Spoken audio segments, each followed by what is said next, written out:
재판관을 공격하면서 이재명 대표와의 뭐 친분을 얘기합니다. SNS 친분. 예. 서로 SNS에서 안부를 묻고 그런 거죠? 민주당의 대표일 뿐인데 왜 이재명 대표와의 관계가 문제가 되고 그걸 문제를 삼는 것인지. 그러니까 일단 무조건 이재명 대표 나오면 무조건 갖다 박아서 뭐가 있는 것처럼 만들어내는 그 습성을 여전히 유지하는 거 아닐까 이런 생각이 들어요. 저는 국민의힘이 지금 침팬지보다 정치를 못한다고 봐요. 이거는 침팬지. 나오셨는데 아까 이제 뭐 말씀도 잠깐 하셨습니다만 김상우 의원님 이제 그 소신행보에 대해서 응원하시는 분들도 계시고 당원들한테는 좀 곱지 않은 시선도 이제 받고 계시는데 사실 그게 이제 초선 의원으로서 프레셔가 사실 견디기는 쉽지는 않을 것 같긴 해요. 어떠세요? 제가 아직 뭐 정치를 오래 한 것이 아니기 네. 때문에 아직 낯설고 배워야 될 것도 많고요. 또 무리 속에서 다른 판단, 다른 행동을 한다는 것이 쉽지 않은 것은 사실입니다. 하지만은 지금까지 제 양심에 따라서 했기 때문에 네. 도리어 마음은 좀 가벼운 것 같습니다. 외로운 싸움을 하고 뭐 이럴 때 네. 우리 이준석 의원이 형 술이나 한잔 할래 이래가지고 그게 또 이제 한동안 그 당시 또 이제 화제가 됐습니다만 가결되었음을 선포합니다.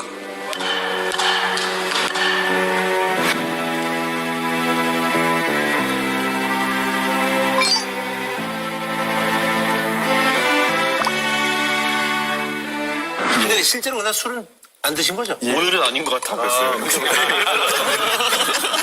시끄러 임마 이렇게 한 건 아니고 대선 후보인데 어떻게? 저는 김상우 의원 보면서 제가 오늘 책을 한 권 갖고 왔는데 이게 오늘 항상 준비를 많이 하시더라고요. 예. 어떻게 극단적 소수가 다수를 지배하는가라는 책이에요. 여기 보면 이제 레비스키라는 교수하고 지블렛 하버드대 정치학과 수업 들었습니다. 예, 여기에 보면 이제 민주주의자가 지켜야 될 세 가지 원칙을 얘기를 합니다. 첫 번째는 선거 결과에 승복해야 된다. 두 번째는 권력을 사용하는 데 있어서 폭력은 절대 쓰면 안 된다. 세 번째는 극단주의 세력과 손잡아서는 안 된다. 근데 지금 윤석열 그리고 국민의힘 다수 의원들이 세 가지를 다 저지르고 있어요. 선거 부정론 얘기하고 있죠. 내란과 폭동 거기에 옹호하고 있죠. 그다음에 극단주의 아스팔트 세력과 손잡고 있거든요. 절대 해서는 안 되는 세 가지를 다 하는데 그들과 갈등을 빚고 하는 거는 진짜 민주주의를 선택하고 있는 거기 때문에 어렵더라도 저는 김상우 의원이 본인이 민주주의자임을 자랑스럽게 생각하고 견뎌내셨으면 좋겠어요. 너무 네. 좋은 말씀을 해주셨고요. 네. 저도 100% 공감하고 동의하는 부분입니다. 이 과정 속에서 대한민국의 보수주의가 무엇인가, 보수주의가 무엇을 해야 하는가, 거기에 대해서 한번 고민하는 계기가 되고 있지 않나라는 생각을 하고요. 제가 우리 당에서 하는 역할이 그 부분이 아닌가 그 생각합니다. 혹시 지금 말하는 톤을 들어보시면은 일부에 나왔던 분이랑 되게 비슷하다 느끼지 않으세요? 아, 유승민 그거 비즈니스를 한다 그럴까? 대한민국의 보수주의가 무엇인가. 어디선가 듣던 얘기인데 하는 생각이 드는 거예요. 뭐 저는 이런 얘기 하고 싶은 게요. 저도 국민의힘이라는 당에서 뭐 맞아보고 했지만은 죽지 않을 만큼 만든 건 다 경험이고요. 그리고 우리 김상우 의원님은 저 당 안에서는 선골이 될 자질을 갖춘 분입니다. 경상북도 의성 출신. 예, 마늘담을 유명한 게 김상욱입니다. 거기 나온 것 중에. 그래서 저는 김상욱 의원이 TK의 본류가 되는 순간 저 당은 보수주의가 바로 잡힐 거다 이런 생각합니다. 저는 김상우 의원이 사실은 국민의힘을 살렸다고 봐요. 안 그랬으면 지금 더 심하게 휩쓸려 갔을 건데 국민의힘에도 진정한 보수주의자 혹은 민주주의자가 있구나라는 것 때문에 국민의힘이 지금 버티고 있다고 생각합니다. 지난번에 그 주진우라든지 조정훈 의원하고 분위기가 많이 너무 많이 다르네. 아니 왜냐하면 보수지만 민주주의에서의 경쟁 상대인 거고요. 경쟁자인 거고 경쟁할 수 있는 사람과 적은 저는 구분해야 된다고 생각합니다. 네.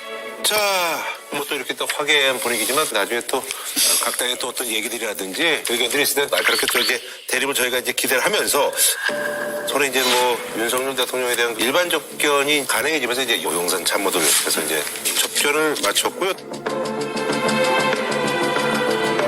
국민의힘 권성동 원내대표와 권영세 비대위원장, 나경원 의원이 윤석열 대통령을 면회하기 위해 구치소를 찾은 겁니다.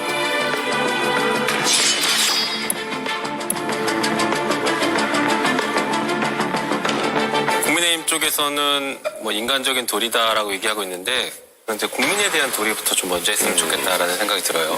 그리고 또 하나 중요한 건 지금 윤석열 대통령 재판 준비하느라 바쁜데 왜 찾아갑니까? 재판 준비, 그쵸? 재판 준비하게 내버려 둬야지 굳이 찾아가서 얼굴 도장 찍으려고 하는지 모르겠어요. 그리고 명절 때 이렇게 뭐 구치소 앞에서 차례상 차려놓고 뭐 절도 하고 하던데 이거 너무 기괴하더라고요. 아니 근데 그게 차례상이에요? 아니면 세배상이라는 게 있어요 원래? 세배상이라는 건 저 처음 들어보는데 제가 지적을 해가지고 왜 차례를 지내고 앉았냐 그랬더니 바보야 세배야 이런데 전 떡국 놓고 앞에 세배하는 기억이 없거든요. 그러니까 그리고 들어보는 일이에요. 성족이랑 태극기는 놓고 이건 국기에 대한 모독 아닌가 이건 약간. 성조기, 태극기, 떡국 한 사발 이렇게 돼 있더라고요. 어떤 조합인지 저도 이해가 안 가가지고. 사실 윤석열 대통령 좀 만나러 가는 게 저는 이 타이밍에 전략적으로 옳은가에 대해서는 약간 의문인 게, 이 모 방송국 멘트긴 하지만 만나면 좋은 친구가 있고 만나면 안 좋은 친구가 있거든요. 이분이 박근혜 대통령처럼 또 이렇게 조용히 하시고 왔으면 온 대로 그냥 이렇게 맞이만 하는 분이 아니라 가서 이거 해라 저거 해라 분명히 할 분이거든요.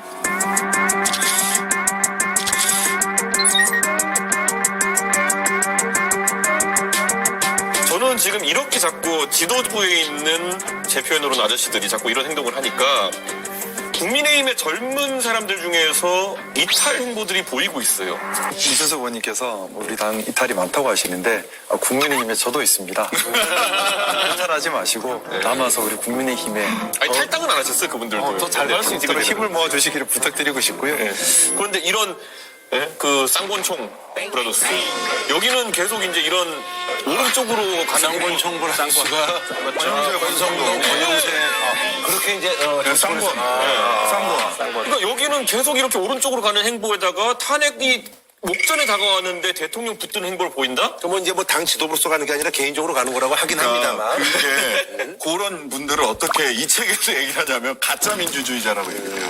말하자면 아까 그 세 가지를 내놓고 하는 사람들이 있고 내놓고는 하지 않는데 묵인 방조하고 하는 듯 안 하는 듯 하는 거. 근데 민주주의를 결정적으로 흔드는 중요한 사람은 그런 가짜 민주주의자라고 얘기해요. 그러니까 개인적으로 의리 때문에 의리는 조폭들이 먼저 챙기는 거고요. 사실은 법과 원칙을 먼저 챙기는 게 보수 정치인의 기본이죠. 그러니까 그런 가짜 민주주의자들이 국민의힘의 보수 정당의 주유 세력을 형성하고 있다는 게 너무 걱정됩니다. 사실은 그렇게 하면 안 돼요. 사실 이 책에도 조금 나오긴 하는데 그 얘기가 있어요. 그 폭동을 일으킨 사람들에 대해서 폭동을 잘못했다, 폭력을 잘못했다라고 하지만이 이 중요해요. 사람들이 얘기하는 것은 동조하고 옹호하는 태도. 그것이 잘못된 것인데 지금 국민의힘이 딱 그렇게 하고 있어요. 그러니까 이 말을 조심해야 돼요. 계엄은 잘못했어. 하지만 이라는 말을 붙여서 그 다음에 사실상 그분들을 옹호하는 거. 가장 경계해야 돼요. 사실은 저 부부싸움 할 때 상대방을 제일 열받게 하는 게 그거 잘못했어. 근데 말이야. 그렇죠. 그거야, 그거. 근데 그거는 뭐 일상생활에서 근데 이제 아까 이제 뭐 말씀하신 게 이제 개인적으로 간다라는 그런 게 자체를 어딨어요, 사실. 이제 경계한다는 그런 말씀이신데 뭐 여기에 대해서 뭐 좀 우선 말씀이 지금 12월 3일 이후에 네. 우리나라 사회 갈등이 엄청 심해지고 있는데 그 사회 갈등이 심해지고 진영 논리가 또 공고해야 되는 제일 큰 이유가 정치인들의 정치 계산 때문인 것 같습니다. 어떻게 보면 대통령이 잘못했다는 생각들을 다들 하고 있음에도 불구하고 대통령의 편을 들거나 등등 하는 것들도 정치적 이해 계산이 맞기 때문에 그렇게 움직이는 것이 아닌가라는 생각을 하는데요. 지금 한남동 일이나 뭐 저희 당 일이긴 하지만은 그렇게 사회 갈등을 야기하거나 사회 갈등을 자극해서 당의 지지율을 올리려고 하는 시도는 사실 좀 옳지 않다, 잘못되었다. 저는 한편으로는 한남동도 그렇고 이번에 설 명절에 가서 차례, 뭐 세배 한 게 굉장히 상징적인 모습이라고 보이는데 그게 뭐냐면 저렇게 윤한테 쓴소리를 못하고 대통령에게 그거 안 됩니다라는 반대를 못하고 법도 위반해도 된다라고 얘기하고 있고 저렇게 몰려가 있는 모습 자체가 지금의 윤을 만들었다. 지금의 내란을 만든 세력들은 결국에 국민의힘에서 한 것이다. 그러니까 저는 정치적으로는 공범이라고 봅니다. 그래서. 이제 윤석열 대통령은 탄핵 심판과 형사 재판을 동시에 받게 됐죠. 뭐 바빠졌습니다. 윤석열 대통령 측이. 대응책이 어떻게 나올지에 대해서 좀 예상을 좀 해주신다면. 저는 근데 변호인단의 상태를 보니까 이 백방으로 아무리 노력해도 이 전술 자체를 바꾸지 않으면 제 생각엔 재판 진행하는 데 의미가 없다는 수준이거든요. 지금 탄핵 재판에서는 거의 나 제발 탄핵해주세요 수순이에요 거의. 계속 자백해. 그러니까 자백하고 애초에 이 법률적 방어 전략이 아닌 것 같아가지고 저는 형사재판에서도 그렇게 큰 방어 전술을 기대하지는 않습니다. 실제 이제 내란죄는 그 목적성을 부인하는 게 되게 중요하거든요. 내란 목적으로 한 일은 아니다.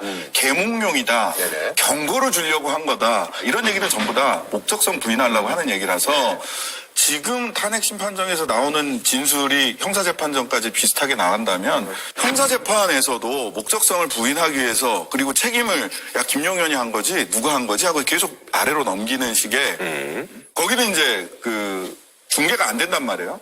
그러면 형사재판정은 굉장히 구차한 변명이 나올 가능성이 크고 그다음에 탄핵심판정은 굉장히 당당한 것 같이 정치선동하는 방식으로 대응을 하지 않겠나 이렇게 두 개를 구분될 가능성이 저는 있다고 봐요. 투트랙으로 갈 가능성이 예, 있다. 예전에 히틀러가 폭동을 일으켰다가 구속되고 나서 그걸 정치의 선동의 자료로 만들어서 기사회생했지 않습니까? 책도 쓰고. 이용해서. 지금 네, 그렇죠. 나의 투쟁. 나의 투쟁. 지금 그 비슷한 현상으로 몰고 가려고 하는 것 아닐까 싶은 생각이 들어요. 그러면서 계속 극우 세력들한테 응원한다, 고맙다, 또 폭동을 마치 일으켜달라고 호소하는 것처럼 하고 있고 지금 본인이 자백하는 것도 알고 있습니다. 우리가 자꾸 뭐 윤석열 대통령 멍청하다, 무식하다 이렇게 얘기하지만 사실은 굉장히 그 오랫동안 법률가로서 활동을 했던 사람이기 때문에 자기가 한 말이 법적으로 어떤 의미를 갖는지는 누구보다 잘 알고 있습니다. 그럼에도 불구하고 그런 얘기를 하는 것들은 이것이 정치적인 전략이다라고 보고 있어요. 변호인들도 뭐 주요 변호인들은 정치를 하려고 하는 분들이에요. 그래서 이것을 통해서 자신의 정치적인 어떤 입지를 넓히려고 하는 것이지 이게 법적으로 탄핵을 막을 수 있다 혹은 형사재판에서 무죄를 받을 것이다라는 걸 기대하고 재판하는 것은 아니라고 봅니다. 예를 들면 윤곽근 변호사 지금은 아시죠? 사실은 이분 예전에 출마까지 했습니다. 21대 때. 근데 그때는 아무도 몰랐어요. 그런데 지금은 이제 전 국민이 아는 변호사가 됐죠. 다음번에 출마할 겁니다. 우리 저 이제 김성욱 사실 의원님도 이제 법률가시니까 예, 예. 김성욱 의원님도 이제 얘기를 또 궁금해하시는 분이 좀 있을 것 같아요. 지금 이제 사실 뭐 제가 드리는 맞죠? 말씀 저희 당 뭐 주류적 의견과는 좀 다를 수는 있는데 그건 뭐 말씀 안 해도 알고 있습니다. 예. 근데 뭐 저는 좀 그렇게 보고 있습니다. 어떻게 보면 양형이라는 게 의미가 없는 범죄입니다. 내란 수괴죄는 뭐 정말 재판 절차 협조를 한다고 해서 무기징역을 면할 수 있는 게 아니거든요. 그러면 이제 서로 간에 계산이 다 맞은 겁니다. 저는 그렇게 보는 게 윤석열 대통령 입장에서는 법적 판단으로서는 이길 방법이 없는 재판. 그러면 본인이 강성 지지층을 중심으로 뭉치는 역할의 중심적 역할을 하면 저희 국민의힘에 또 이 강성 지지층을 이용하려는 또 정치인들이 있지 않습니까? 이분들과의 서로 간의 니즈가 맞는 거죠. 그러면서 지지층 단합 효과를 내고 이것이 다음 선거에도 영향을 미칠 수가 있고 그러면 거기서 또 다른 변수를 만들어낼 수 있다라는 어떻게 보면 본인 입장에서는 가장 합리적인 선택을 하고 있는 겁니다. 그러면 본인 입장에서는 무결점을 지켜야 돼요. 무결점을 지켜야 되니 어떤 증거가 들어오더라도 나는 아니야 할 수밖에 없는 거죠. 지지층을 모아야 되니까. 지금 제가 볼 때는 법률 재판이 아니라 정말 지극히 정치적인 재판이 되고 있습니다. 저는 여기 또 한 가지 더 하자면요. 전 이렇게 흘러갔을 때 국민의힘의 대형 폭탄 터질 수 있는 게 뭐냐면요. 갑자기 윤석열 통한테 이렇게 쌍권총이 가가지고 막 물안도 드리고 하면서 받아드는 게 뭐냐면은 예를 들어 야 어떻게든 대선 이겨가지고 나 사면시켜라. 그걸 계획하고 있겠지. 이게 나오는 순간 국민의힘 대선 주자들은 선택을 해야 되는 겁니다. 경선을 이길 것이냐 본선을 이길 것이냐. 일단 윤석열을 끌어안고 대선에서 이길 수가 없어요. 봐봐요. 아니요, 이번에는- 국민의힘은 네. 직전에 박근혜 대통령 탄핵, 지금 이번 윤석열 대통령 만약에 탄핵 인용되면 연속 탄핵이 되거든요. 다시 후보 안 내야 됩니다. 후보 안 내야 돼요. 제일 좋아하시네. 맞죠? 동의하죠? 후보 내면 안 돼요. 후보 내면 안 돼요, 사실은. 우리 악수하는 게 무슨 의미가 있는지. 의견 일치할 때는 이렇게. 아니 그런 말이죠. 여기서 사실 이제 우리가 이게 녹화 날짜가 이제 일요일에서 그런데 사실 이제 그 4일로 예정되어 있는 5차 탄핵 심판 변론 기일에는 이진우 전 수도 방위사령관, 여인형 전 방첩사령관, 홍장원 전 국가정보원 1차장이 증인으로 출석할 예정입니다. 이진우하고 이제 여인형 또 이제 뭐 사령관들은 지금 군 검찰 조사에서 얘기들이 지금 흘려 나오고 있는데 이제 윤석열 대통령한테 불리한 그런 진술들이고.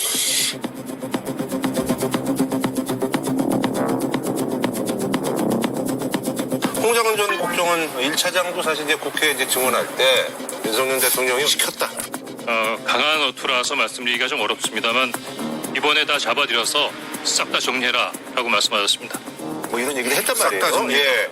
자, 자, 그래서 이날이 어떻게 흘러갈지가 좀 그날의 상황을 좀 미리 좀 예언을 좀 해주신다면 어떤? 저는 이분들 입장에서는 수계 옆에 이제 협력자가 되어도 엄청난 처벌을 받는 것인데 재판부에 최대한 이제 협조하는 모양새를 보여야 될 것이고요. 근데 저는 여기서 놀랐던 게 뭐냐면 홍장원 소장이 했던 증언들의 상당수가 제가 알고 있는 윤석열 대통령 화법과 비슷합니다. 그러니까 싹 다 잡아넣어라 이런 거. 네, 화법이 딱 맞아들어갑니다. 왜냐면 예전에 제가 윤석열 대통령 처음 봤을 때 그 부정선거안에도 인천지검 시켜 싹 다 잡아넣으려고 했는데 이런 표현을 썼다고 제가 얘기한 적이 있는데 거의 비슷한 화법이에요. 그러다 보니까 윤석열 대통령 잘하는 사람이라면은 굉장히 신빙성이 높은데? 이런 생각할 수밖에 없는 거죠. 근데 이거는 뭐 녹취가 있고 이런 상황 아니다 보니까 이게 공방이 굉장히 가열되겠죠. 이제 세 분이 나오는데 이진우, 여인영, 홍장원. 이제 홍장원 전 1차장은 네. 별로 걱정을 안 해요. 보니까 굉장히 단단하신 분이더라고. 그다음에 기억력도 굉장히 특출하시는데 그 다음에 다시 대통령한테 전화가 온 시간이 언제입니까? 8시 22분에 통화를 한 이후에 국정원 청사로 돌아가서 그리고 얘기하고 있는 중에 10시 23분에 비상계엄이 일어난 부분을 TV로 보고 그 후에 한 30분 정도가 지난 10시 53분 정도에 대통령께서 전화 주셨습니다. 시간, 장소, 그 당시 분위기 이런 거를 정확하게 말씀을 하시더라고요. 대한민국 스파이 넘버 네. 2인데. 그러니까 멘탈이 괜찮아. 근데 이진우, 여인영 이분들은 제가 보기에는 가기 전에 멘탈을 정확하게 붙잡고 가야 된다. 왜냐하면 윤석열 대통령이 지금까지 해왔던 얘기를 들어보면 액면에 내가 언제 그랬어? 이럴 수 있는 분이거든요. 눈 쳐다보면서 내가 언제 그렇게 얘기했어? 뭐 거짓말하는 거 아니야?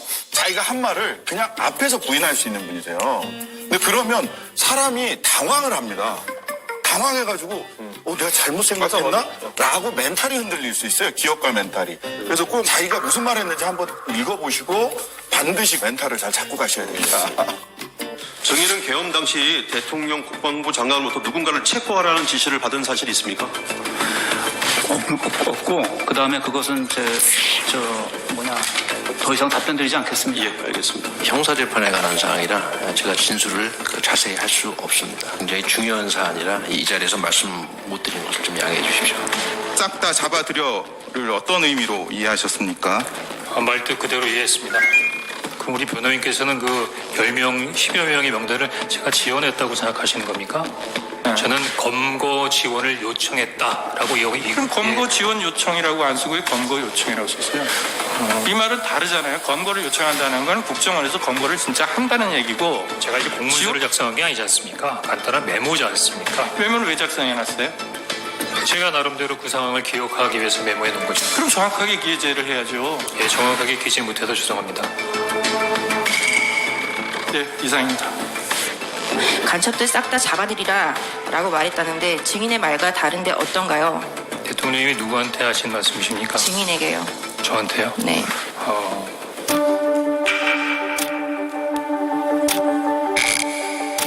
뭐 일부 유사한 내용도 있긴 합니다만 제가 기억하는 부분하고 조금 차이는 있는 것 같습니다.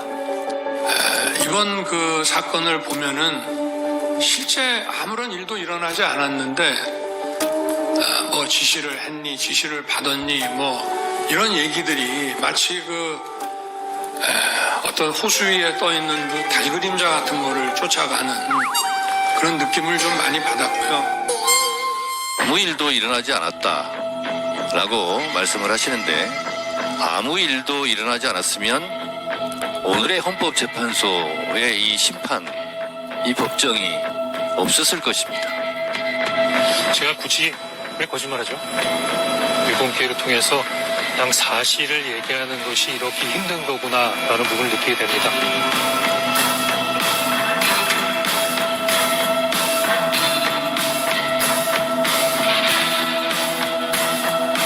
사실 이제 또 많은 분들이 이상민 전 행안부 장관, 윤석열 대통령하고 또 고등학교 이제 동문이기도 하고, 그래서 이분의 입에 대해서 많은 분들이 이제 주목하고 있는데 최측근 이상민 전 행안부 장관.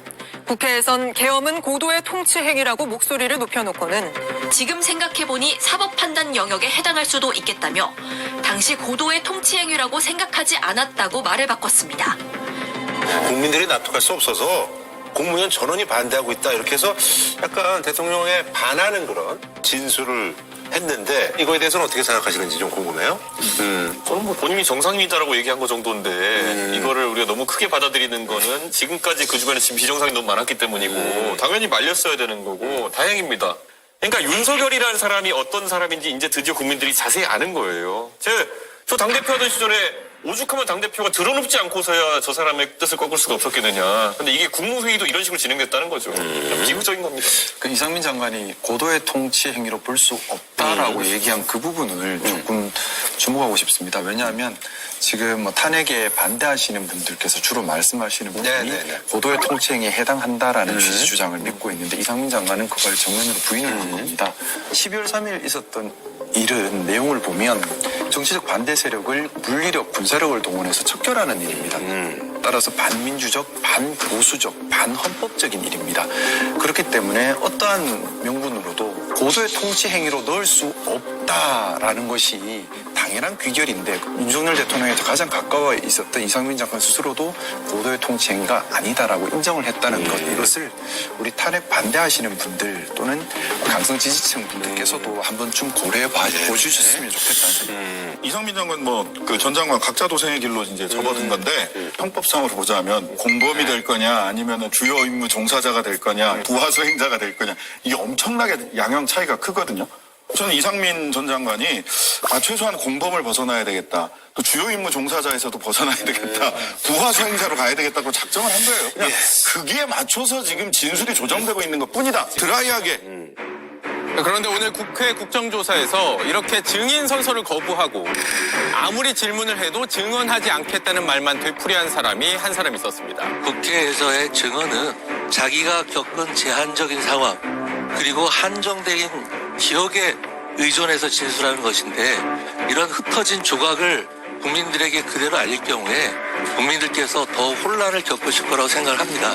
점심 무렵에 대통령님과의 일정이 있을지도 모르겠다라는 이야기를 듣고서 12월 3일 울산 회의 일정 중간에 뛰쳐나와서 상경을 했다라고 진술한 바 있으시죠? 국회에서 그렇게 답변을 하셨는데요. 기억나십니까? 증언하지 않 본인이 12월 5일 행안위에서 얘기하셨잖아요. 본인이 기존에 이야기했던 건 답변을 좀 하세요.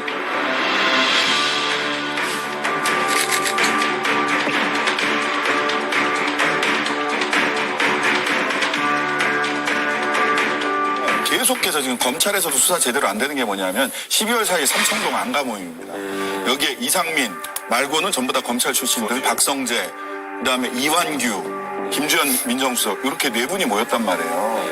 근데 그게 무슨 뭐 송년 모임이다. 이제 얼굴 자주 못 볼 것 같아서 얼굴 한번 봤다. 이렇게 얘기를 하거든요. 대통령 안가에서 송년 모임 얼굴 못 볼까 봐 거기서 모여서 식사를 했다? 말이 안 되잖아요. 그러니까 그날 그 자리에서 왜 모였고 누구랑 함께 있었냐, 혹시 민간인이 같이 있었던 건 아니냐, 뭐 등등등에 대해서 저는 이상민 장관이 이렇게 작정을 했으면 이왕 진실의 방에 들어간 거 진실을 다 말씀하시는 게 맞다. 저는 이상민 전 장관에 대해서 우리가 너무 높게 평가해 줄 필요가 없다고 생각합니다. 이건 되게 비겁하게 도망간 거거든요. 각자 도생. 네. 일단 자신이 관여 안 했으면 안가를 왜 갑니까, 다음날? 이 안가에서 그 윤의 최측근 법률가들이 모여서 야, 이미 계엄 이거 내란으로 갈 건데 이거 어떻게 법률적으로 막을까? 그거 논의했을 거라고 저는 생각합니다. 그리고 또 어땠습니까? 우리가 그 내란 공범으로 탄핵하겠다니까 탄핵하기 전에 사퇴하고 도망갔지 않습니까? 그랬던 사람, 주력량 쳤던 사람이기 때문에 이 사람이 갑자기 나타나서 진실의 방에 들어가서 진실을 얘기한다? 저는 기대치가 굉장히 낮습니다. 근데 김용민 여기서 한 가지 말씀은 미국이를 보고 내려오면 무조건 환영해야 됩니다. 그러니까 사실 이상민 장관과 저 사이에도 뭐 이렇게 좋아할 만한 관계는 아닌데 여기다 미국이 물고 내려왔는데 너 옛날에 공산당이었잖아 이렇게 하는 순간 아무도 안 몰고 내려오죠. 지금은 저는 민주당이 가끔가다 이 국면에서 상황 관리하면서 이상민 그래 예전에 이런 했으니까 지금 와도 못 믿어 이렇게 하는 전술은 좀 법리학권 입장 유리한 전술은 아니다. 아니요, 그거는 뭐 우리가 필 전술이 아니라 수사기관에서 어차피 할 건데 근데. 그의 말의 신빙성에 대해서 우리가 높게 평가할 필요가 없다는 거예요. 뭐 본인이 지금 말렸다라고 하는데 뭐 경호처 직원들이 있었어도 말렸어야 된다 뭐 이런 얘기하고 있단 말이에요. 말렸어야죠. 안 말렸으면 공범이에요. 와 저는 이 확정적 개념을 이게 마치 저는 윤석열의 특수성을 생각해서 이 사람이 날뛰기 시작하면은 그렇죠. 말리는 거 관계없이 간다가 제 입장인 거예요. 개인적으로는 그럴 수 있죠. 하지만 말려야 될 의무가 있는 국무위원이라면 안 말리고 그냥 방치해버리고 나 모르겠다 포기해버린 것 자체가 무슨 일이 벌어질지 이제 알잖아요. 얼마나 많은 국민이 죽을지 안단 이게 말이에요. 저는 약간 전술적으로 너무 엄격한 것 같아요. 형사 절차와 지금 탄핵 심판이 가고 있는 상황 속에서 이제 결국 하자는 게 너도 공범이지랑 그 다음에 이제 이 절차를 또 빠르게 가져갈 수 있을까에 대한 범야권의 고민인 게 윤석열 대통령의 죄를 밝혀내는 게 중요하다 그러면은 나머지 그 주변 분들에게는 공간을 열어줘야 되는데 사실 처음부터 그 범야권에서 관리하면서 조금은 그걸 너무 세게 밀어붙인 거 아니었냐 이렇게 해버리니까 전부 다 방어적으로 나오게 되는 거잖아요. 근데 우리가 이게 지금 내란을 진압하는 게 마치 게임을 하듯이 접근하면 안 되거든요. 원칙적으로. 네, 이건 원칙적으로 내란범들의 공포심을 느낄 정도로 진압을 해야 되는 거예요. 내란은. 다른 범죄랑 다릅니다. 공포심을 심어줄 정도로 진압을 해야 되는데 친위 쿠데타이다 보니까 시기도 놓치고 저쪽이 다 권력을 갖고 있어서 우리가 빠르게 못 가고 있는 것이죠. 당연히 그렇게 가야 되는데요. 제가 계속 얘기하잖아요. 어느 지점에서는 이게 과하다고 느끼는 지점이 있을 때 여론이 이제 반향이 오는 거죠. 알겠습니다. 자, 그리고 이제 요즘 뭐 사실 언론이 이제 뜨겁게 달구고 있는 것이 현재 재판관의 이제 편향성에서 이제 3인을 언급을 많이 해요. 예. 윤석열 대통령 측은 문형배, 이미선, 정계선 재판관이 탄핵 심판 심리에서 빠져야 한다는 의견서를 제출했습니다. 이미선 재판관은 친동생이 민주사회를 위한 변호사 모임에서 활동하고 있다는 점, 정계선 재판관은 배우자가 탄핵 촉구 시국선언에 이름을 올렸다는 점, 문형배 소장 권한대행은 과거 이재명 민주당 대표와 교류했다는 점 등을 이유로 들었습니다. 문형배 헌재 소장 권한대행이 15년 전에 쓴 페이스북 글도 도마에 올렸습니다. 이에 헌재는 강하게 반박했습니다. 이에 대한 판단은 헌법과 법률을 객관적으로 적용함으로써 이루어지는 것이지 재판관 개인의 성향에 따라 좌우되는 것이 아닙니다. 결국 탄핵 불복을 지지층에 호소하는 게 아니냐는 지적이 나옵니다. 일단 헌법재판관 구성 자체가 진보 보수 그리고 여러 가지 이제 사회 구조의 다양성들을 담아내는 구조로 뽑도록 되어 있습니다. 그러니까 대통령 3명, 법원 3명, 국회 3명 이렇게 뽑는 것이거든요. 그게 그렇게 돼야 우리 헌법을 어느 일방적으로 해석하지 않고 되게 폭넓게 해석할 수 있거든요. 그래서 헌재 구성의 다양성은 굉장히 중요한 요소라고 생각합니다. 그런 의미에서 헌재 구성에서 개개인의 특성 혹은 그분들이 어떤 가치관을 가졌는지에 대한 공격은 헌법재판소라는 기능을 무시한 잘못된 접근이라고 저는 보고 있어요. 김용민 의원 잘 설명해 주셨지만은 헌재의 다양성을 우리가 어느 정도 받아들여 구축해 놓은 거는 탄핵 재판이라는 거는 단순 다수제로 판단하는 게 아니거든요. 아주 특별 다수를 동의를 받아야지만 탄핵이 성립하는 것인데 특별다수가 성립할 정도면은요 가운데 있는 사람들까지 넘어갔다라는 얘기예요. 굳이 그 성향을 나눈다 그러면은. 그런데 그 정도는 받아들여야 되는 거고 실제 박근혜 탄핵 때도 이런 지리한 공방이 있었지만은 결국에는 그때 이 사람은 무조건 보수 성향이니까 이 사람 무조건 부결 낼 거야 했던 사람도 가결을 냈거든요. 이동을 했거든요. 안창호 현 국가인권위원장 이름까지는 안 되려고 했는데 그리고 굉장히 웃긴 게 문형배 재판관을 공격하면서 이재명 대표와의 뭐 친분을 얘기합니다. SNS 친분. 예. 서로 SNS에서 안부를 묻고 그런 거죠. 이게 되게 말이 안 돼요. 그동안에 우리가 재판관과 관련해서 기피 신청을 하거나 공정성 의심을 하는 얘기를 할 때는 보통 피고인 혹은 재판받는 사람과의 관계 때문에 얘기하거든요. 근데 이재명 대표가 헌법재판 받는 것도 아니고 소추위원도 아니고 그냥 민주당의 대표일 뿐인데 왜 이재명 대표와의 관계가 문제가 되고 그걸 문제를 삼는 것인지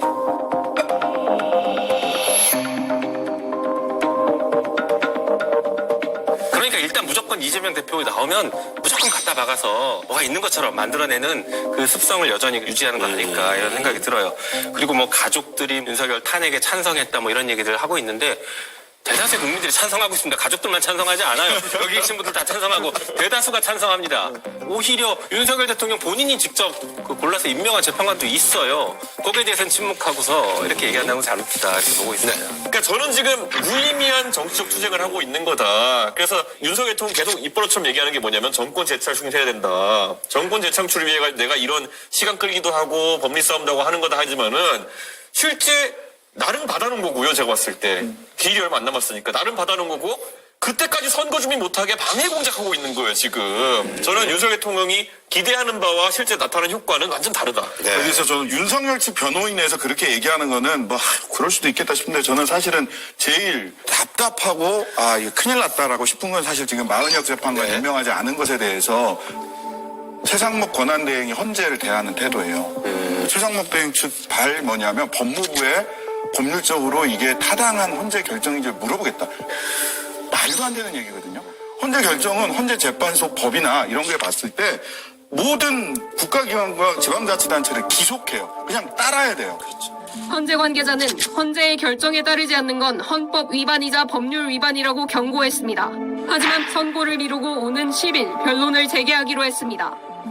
저도 이제 국민의힘에 있는 또 보수주의자 입장으로 참 참담하고 마음이 급하고 두려운 생각이 많이 듭니다. 뭐냐 하면 법치주의를 지킨다는 것은 우리 보수주의자들에게 매우 중요한 가치입니다. 맞아요. 그리고 법원의 판단이나 이런 부분들이 마음에 들지 않더라도 존중하는 것이 법치주의의 시작입니다. 우리 국민의힘의 많은 의원님들께서 헌법재판소를 공격을 하고 또 경우에 따라 법원의 판단에 많은 이의를 제기하고 근데 그것이 단기적인 당리당략에는 도움이 될 수 있을지는 모르겠지만 그 과정에서 우리 보수의 가치인 법치주의 준수 또 헌정질서 준수 이런 부분들이 훼손되게 되면 장기적으로는 합리적인 중도보수층으로 하여금 등을 돌리게 하는 결과가 되지 않을까 오로지 이익만 쫓는 그런 모습이 되지 않을까 하는 우려가 있고요. 저 하나 좀 보태고 싶은 게 아까 이제 말씀하신 그런 취지에서 보면 저는 국민의힘이 지금 침팬지보다 정치를 못한다고 이거는 침팬지 침팬지 폴리틱스 보셨잖아요. 거기서 어떻게든 다양한 방식으로 연대해서 세를 넓히고 힘을 키우거든요. 근데 국민의힘은 지금 그 연대를 다 걷어차버리고 계속 그냥 극으로만 한쪽으로만 지금 몰려가서 힘을 점점 약화시키고 있습니다. 침팬지보다 정치를 못하는 것 같습니다. 저도 있기 때문에요. 자, 뭐 어쨌든 이제 조기 대선에 대해서 이제 생각하시는 분들도 있다 보니 아무래도 이제 민주당도 뭐 우리가 흔히 얘기하자면 이재명 대표 이제 일극 체제에 대한 얘기를 좀 하고 있는데 뭐 김경수 전 지사라든지 비명계 인사들이 여기저기서 이제 좀 목소리를 내고 있는 그런 상황입니다. 이런 비명계의 비판에 이재명 대표는 다양성을 존중해야 한다. 작은 차이로 싸우지 말자라고 했는데요. 뭐 당연히 당내에 다양한 의견들이 나와야죠. 다만 개파 중심으로 흘러갔던 당이 최근에 당원 주권 중심으로 구조 자체가 막 바뀌어갔습니다. 체제 자체가 바뀌었거든요. 그런데 지금 말씀하셨던 분들은 아직 기존의 개파 중심의 정치 체제에 대해서 이해를 하고 계신 것 같고 이제 그런 부분에서 약간 핀트가 안 맞는 부분들이 있지 않을까라는 우려가 있습니다. 오히려 지금 이게 탄핵 대선이 치러지게 된다면요, 일극 체계를 피해가기 어려울 것 같아요. 왜냐하면 준비하고 각자 타임라인에 따라 가지고 그런 대선 플랜을 가동하던 사람도 있었을 텐데 이런 상황을 예측하고 준비하기는 어렵거든요. 왜냐면 대선 준비라고 하는 거는 시간과 비용이 많이 드는 거기 때문에 그럼 민주당 내에서 큰 당에서 예를 들어 경선을 뚫기 위해 가지고는 그전부터 조직도 만들어야 되고 하는 게 있을 텐데 그게 안 되니까 현직 대표인 이재명 대표 중심으로 이제 많이 힘이 쏠리는 건 어쩔 수 없고요. 저는 일극 체제를 비판하기에는 제가 봐도 다른 분들이 준비가 안 됐죠. 뭐 준비가 됐던지 뭐 이렇게 막 치고 나온 분들이란지 보이지 않거든요. 그럼 그거에 대한 어떤 국민적인 여론이 어떤지 살펴봐야 되는 것이고 그냥 이재명이 아니기 때문에 대안이다라는 거는 지금 상황에서는 약하거든요. 저게 그래서 민주당에서 이번에 후보 선출까지는 되게 안정감으로 작동할 가능성이 있습니다. 다만 이제 예고된 후보기 때문에 그에 대한 공약이라든지 아니면 이미 이재명 대표는 지난 선거 때 나와가지고 장점과 단점이 노출된 상황이거든요.